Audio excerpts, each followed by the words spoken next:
पहले तक लगातार मुकेश सहनी और चिराग पासवान साथ साथ नजर आ रहे थे, एक गाड़ियों में घूम रहे थे। अब परिस्थितियां बदल गई हैं। बिहार की राजनीति में एक नया समीकरण बनने की खबर चलने लगी थी, लेकिन अब वो भी दूसरे रास्ते। आप कोई किसी के गाड़ी में बैठ जाए तो गाड़ी में घूमने की संज्ञा दे दी जाए, ये तो गलत होगा ना। पशुपति कुमार पारस जी स्वयंभू नेता हैं, स्वयं को घोषित कर दिए हैं, जबकि एनडीए में इस तरह की कोई बैठक भी नहीं हुई है। परिणाम जो आएंगे वो चौंकाने वाले होंगे, आप देखिएगा। इतना तो तय है कि बतौर मुख्यमंत्री प्रशासनिक तौर पर पूरी तरह वो विफल हैं। अब उनको मुख्यमंत्री बने रहने का कोई अधिकार नहीं है। 250 ml जो शराब पीता है वो जेल जाता है, और जो 2.5 करोड़ का शराब व्यापारी है साहब, वो खुलेआम घूमता है और मौज उड़ाता है। 2 लोगों की मौत हो गई है, इसको मैं मौत नहीं मानता, इसको मैं राजनीतिक हत्या मानता हूँ। चूँकि सत्ता के संरक्षण में जब शराब का अवैध कारोबार जारी रहेगा तो लोग मरेंगे। शराबबंदी पूरी तरह लागू हो, सिर्फ शराबबंदी का ढोल ना बजे। शराबबंदी पूरी तरह ज़मीन पर दिखाना होगा, शराबबंदी लागू करके, और इस बात का एश्योरेंस देना होगा कि अब कोई जहरीली शराब से नहीं मरेगा। प्रदेश का मुख्यमंत्री कहाँ है सरकार? नमस्कार, आप लाइव बिहार देख रहे हैं। मैं हूं राजमोहन तिवारी। 2022 के शुरुआती महीने फरवरी में बिहार सरकार ने शराबबंदी को और ज़्यादा सख्ती से लागू करने के लिए एलटीएफ की कई टीमों का गठन किया था। यानी कि ये जो है एंटी लिक्विड टास्क फोर्स, उनका काम था कि वो शराबबंदी को बेहतर ढंग से ज़मीन पर लागू कराए।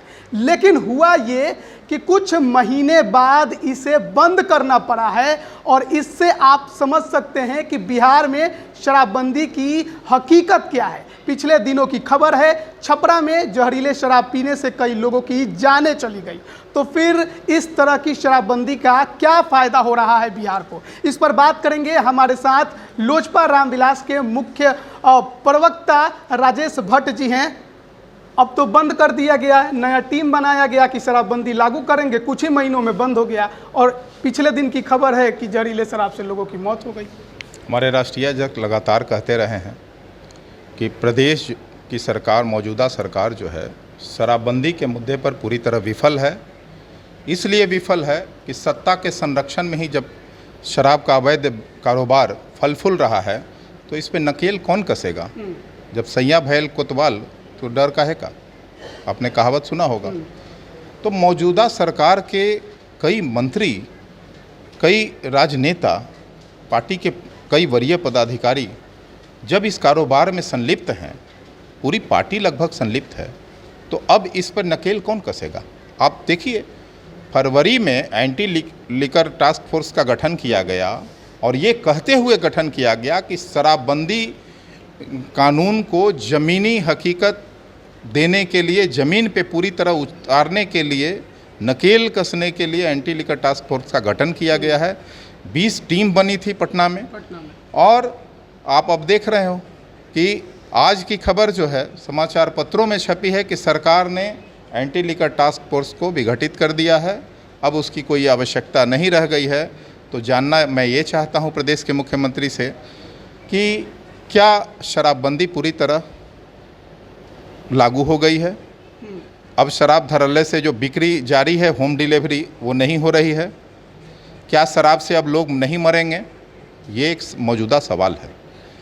आप देख रहे हैं कि छपरा के जिपुरा में कल की घटना है, 2 लोगों की मौत हो गई है। इसको मैं मौत नहीं मानता, इसको मैं राजनीतिक हत्या मानता हूँ।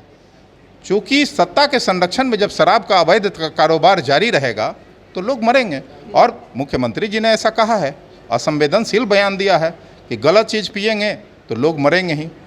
अब गलत चीज़ बनाने वाले पर नकेल कौन कसेगा साहब? शराबबंदी कानून जब आप लाए तो सभी दलों ने आपका खुले हृदय से समर्थन किया था। क्या यही दौर देखने के लिए कि लोग अवैध शराब पीने से मरेंगे, जहरीली शराब का गांव-गांव निर्माण होगा और धड़ल्ले से होम डिलीवरी जारी रहेगी? तो बताइए, आज ये बिहार की जो जनता है कहीं ना कहीं विवश तो दिखी जा रही है ना। इस कानून को लेकर हक्का बक्का महसूस कर रहा है, ठगा सा महसूस कर रहा है कि एक तरफ शराबबंदी की सरकार ढोल पीटते नजर आती है और दूसरे तरफ अवैध शराब और जहरीली शराब जो है धड़ल्ले से जारी है। और उसके पीने से या सेवन करने से आम लोग, गरीब मजदूर, दिहाड़ी मजदूर जो निर्धन है, वही सस्ती शराब पीते हैं और उन लोगों की जानें लगातार जा रही हैं। पूरे इस वर्ष में अब तक सैकड़ों जानें चली गई हैं, जबकि अभी आधा वर्ष बाकी है। कई लोगों ने आंखों की रोशनी गंवाई है। जिपुरा की घटना इसका ताज़ा उदाहरण है। 2 लोगों की जान चली गई, 4 लोगों की हालत चिंताजनक बनी हुई है और कई लोगों ने आंखों की रोशनी गंवा दी है।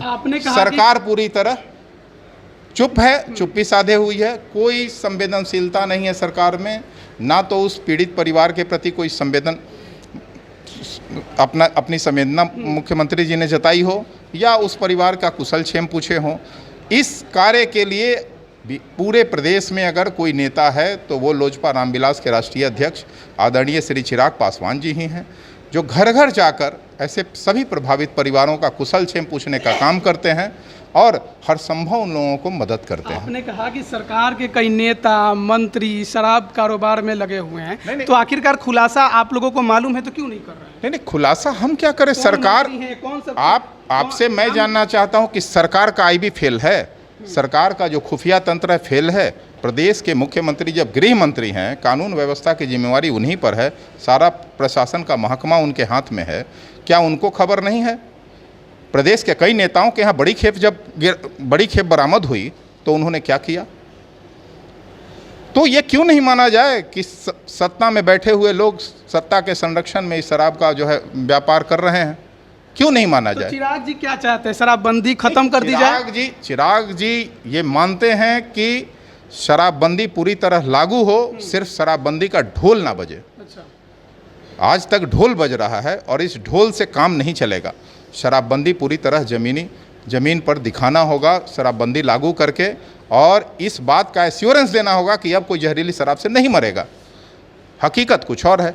इस नाम पर एक बड़े खजाने का बंदर बांट हो रहा है। कभी हेलीकॉप्टर के नाम पर, कभी ड्रोन के नाम पर। पूरा पुलिस महकमा एक ही काम में लगा हुआ है, बावजूद शराबबंदी पूरी तरह लागू नहीं हो पा रही है।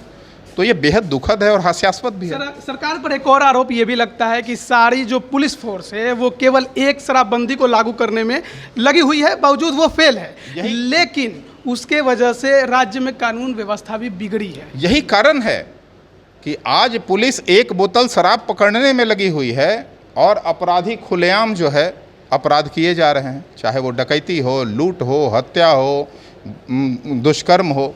आप दुष्कर्म की लगातार घटनाएं देख रहे हैं।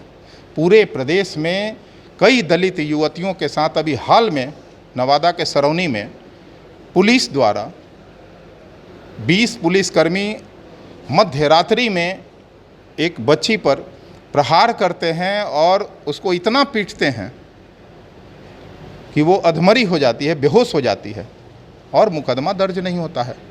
हमारे राष्ट्रीय अध्यक्ष वहाँ भी कुशल क्षेम पूछने गए। उस बच्ची ने रो रो कर अपनी व्यथा को सुनाया। प्रदेश का मुख्यमंत्री कहाँ है? कहाँ है सरकार? 2016 से बिहार में शराबबंदी लागू है, जमीन पर नहीं दिखाई देती है, तो ऐसे में सरकार को क्या करना चाहिए? मैं कह रहा हूं कि सरकार को ही न करना है। तो क्या करना चाहिए? शराबबंदी ने, जब शराबबंदी कानून लाई गई थी तो सरकार ने इस बात के लिए आश्वस्त किया था कि इस कानून को पूरी तरह पालन कराना मेरा धर्म होगा। नहीं करा पाई तो नहीं करा पाई तो सरकार विफल है ये माना जाए ना। सरकार को तो माफ़ी मांगना चाहिए उन तमाम लोगों से जो आज जेल में बंद हैं। आज भी एक खबर चल रही थी एक चैनल पे कि कई लोगों को बेल नहीं मिल रहा है जो कोरोना काल में जो है पकड़े गए थे। तो बताइए कि उन लोगों का कसूर क्या था? 250 ml जो शराब पीता है वो जेल जाता है, और जो 2.5 करोड़ का शराब व्यापारी है साहब वो खुलेआम घूमता है और मौज उड़ाता है, सरकार को की डेली खिल्ली उड़ाता है, इसलिए कि सरकार उसमें संलिप्त है। सत्ता के संरक्षण में शराब का व्यापार है, इसलिए रोकेगा कौन? आप या नीतीश कुमार का भी आप हाथ मानते हैं इसमें? मुख्यमंत्री का हाथ मैं नहीं कहूँगा, लेकिन मुख्यमंत्री जी एक नैतिक जिम्मेवारी उनकी भी बनती है। आज प्रशासन शासन उनके हाथ में है गृह मंत्री के होने के कारण, तो निश्चित तौर पे उनकी जिम्मेवारी तय होनी चाहिए। इतना तो तय है कि बतौर मुख्यमंत्री प्रशासनिक तौर पर पूरी तरह वो विफल हैं। अब उनको मुख्यमंत्री बने रहने का कोई अधिकार नहीं है। अच्छा, अब ये तो शराबबंदी से जुड़ा हुआ सवाल हो गया। मोकामा में उपचुनाव होने वाला है, अनंत सिंह जी की विधायकी चली गई है, आरजेडी कैंडिडेट लगभग तय मानी जा रही हैं कि उनकी पत्नी नीलम देवी जी हो सकती हैं। मुकेश सहनी उन्होंने भी ऐलान कर दिया है कि वो भी मोकामा के उपचुनाव में उतरेंगे। जनता दल यूनाइटेड भी उतरने वाली है। क्या लोजपा रामविलास अपना उम्मीदवार उतारेगी? देखिए, हमारी पार्टी में एक फॉर्मेट है। फॉर्मेट ये है कि हमारा संसदीय बोर्ड प्रदेश का जो तय करेगा उस नाम को हमारे केंद्रीय संसदीय बोर्ड को भेजा जाता है और केंद्रीय संसदीय बोर्ड के चयन के बाद अंतिम मुहर हमारे राष्ट्रीय अध्यक्ष आदरणीय श्री चिराग पासवान जी उस पर लगाते हैं। और लड़ना ना लड़ना, कौन होगा उम्मीदवार, ये सारी तैयारी संसदीय बोर्ड की जिम्मेवारी है। उम्मीदवार तो खैर चलिए अभी मैं मानता हूं कि नहीं होगा, लेकिन लड़ना और नहीं लड़ना ये भी क्यों कह सकते हैं? मान लीजिए चिराग पासवान हमेशा कहते हैं कि बिहार में कभी भी मध्यावधि चुनाव हो सकता है। मध्यावधि चुनाव होगा। मध्यावधि, मैं यही कहना चाह रहा हूं कि बहुत जल्द होगा। जिस रस्साकसी से राजनीतिक तौर पर बिहार गुजर रहा है, जो हालिया स्थिति है, आप देखेंगे कि हमारे राष्ट्रीय अध्यक्ष की भविष्यवाणी जो है पूरी तरह सच साबित होने वाली है।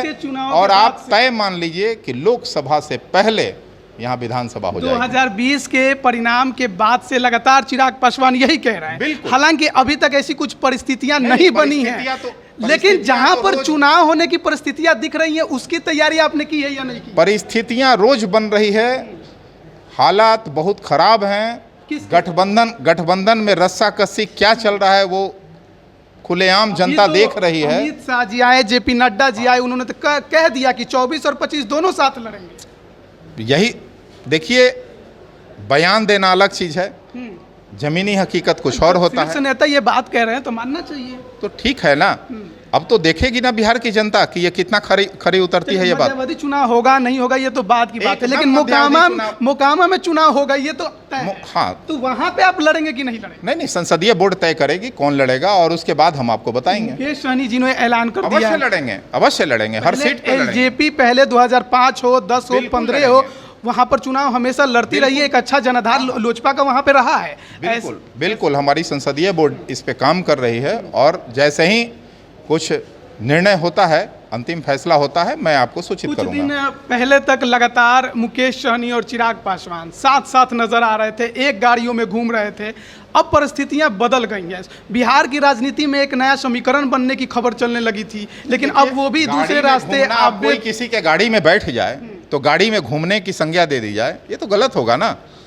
हमारे राष्ट्रीय अध्यक्ष के व्यक्तिगत संबंध सभी पार्टी के नेताओं से बहुत अच्छे हैं। समीकरण बनने की खबरें चल रही थी और निजी संबंधों को लेकर कोई किसी के गाड़ी में बैठ जाए तो इसे कोई अन्यथा लेने की आवश्यकता तक की चर्चा होने लगी थी। नहीं, गठबंधन अभी तो चुनाव ही सामने नहीं है, तो गठबंधन मध्यावधि चुनाव हो सकता है। राष्ट्रीय अध्यक्ष भी इस बात को स्वीकार करते हैं कि चुनाव के पूर्व ही गठबंधन का स्वरूप तय होगा।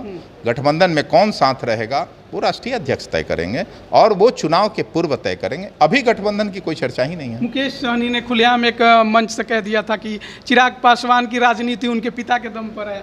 आपको ये ऐसा लगता है? बिहार का बच्चा आज बिहार फर्स्ट और बिहारी फर्स्ट के विजन को देखते हुए राष्ट्रीय अध्यक्ष आदरणीय श्री चिराग पासवान में अपना भविष्य देखता है। बिहार टकटकी लगाए हुए है, चुनाव तो होने दीजिए, परिणाम जो आएंगे वो चौंकाने वाले होंगे, आप देखिएगा। अगला मुख्यमंत्री कौन होगा? यही मेरा अगला सवाल है कि बिहार में 3 युवा मुख्यमंत्री, भावी मुख्यमंत्री, मैं ये आपको बताना चाहता हूं कि श्री चिराग पासवान के अलावा कोई मुख्यमंत्री अब बिहार में नहीं बन सकता है, क्योंकि सब लोगों ने बिहार वासियों को ठगने का सिर्फ काम किया है। एक ही संघर्ष कर रहा है, बिहार की स्वाभिमान की लड़ाई जो लड़ रहा है वो सिर्फ चिराग पासवान जी हैं। और आप यकीन मानिए कि बस मुख्यमंत्री के कैंडिडेट के तौर पर अब सिर्फ चिराग पासवान ही बिहार वासियों के बीच है। यही बात तेजस्वी भी कहते हैं, यही बात मुकेश सहनी भी कहते हैं, तो यही बात आप भी सवाल है कि जब कोई परिस्थितियां आती हैं बिहार में तो कोई जाता क्यों नहीं है? अच्छा। उन पीड़ित परिवारों का आंसू कौन पोंछता है? मैं आपसे जानना चाहता हूं, जब शराब से मरता है, जब लूट का शिकार होता है, जब हत्याएं होती हैं, दुष्कर्म होता है हमारी बहनों और बेटियों के साथ, कौन खड़ा होता है? ये बिहार देख रहा है और बिहार टकटकी लगाए हुए सिर्फ चुनाव का इंतजार कर रहा है।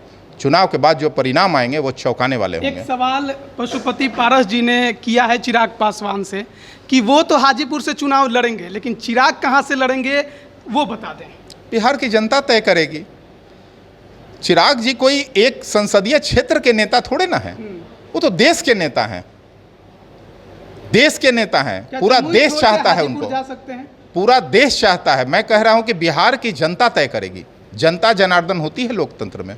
बिहार की जनता जहां से चाहेगी वहां से लड़ेंगे वो। कैसे पता चलेगा कि जनता कहाँ से चाह रही है चुनाव लड़ने? पहले से अभी जमुई के सांसद हम हैं, लोगों के पास तो अभी से ही जहां तहां से फोन आने लगे हैं कि हमारे यहाँ से लड़िए, हमारे यहाँ से पहले लड़िए। तो चिराग जी को ही करना है। चिराग जी को कौन नहीं चाहता है? अरे एक ही तो चिराग है पूरे बिहार में जिससे रोशन होगा एक दिन बिहार, देखिएगा। आज जब कोई समस्याएं आ रही हैं, मैं आपको फिर से कहना चाह रहा हूं कि जब हमारी माताओं और बहन बेटियों का असमत लूटा जाता है इस प्रदेश में, सत्ता के संरक्षण में, मैं कह रहा हूं अपराधी जो बेलगाम हो गए हैं, तो कौन कुशल क्षेम पूछने जाता है? अकेला एक चिराग। तो उस चिराग के प्रति क्या निष्ठा है बिहार वासियों की और क्या जनाधार बढ़ा है, आप अगले चुनाव में देख लीजिएगा।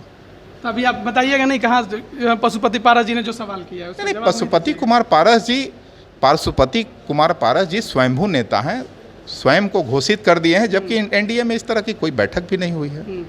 आप समझ लीजिए वहाँ के कि ये तो सिटिंग एनडीए सांसद तय हैं, करेगा ना। वहाँ के सिटिंग सांसद। अरे एनडीए तय करेगा ना कि अगला सांसद वहां से कौन रहेगा, अगला कैंडिडेट कौन रहेगा। चिराग पासवान एनडीए में है या ये कहना तो बड़ा मुश्किल। नहीं, मैं एनडीए में नहीं हूं अभी, ये तय होगा चुनाव के पूर्व।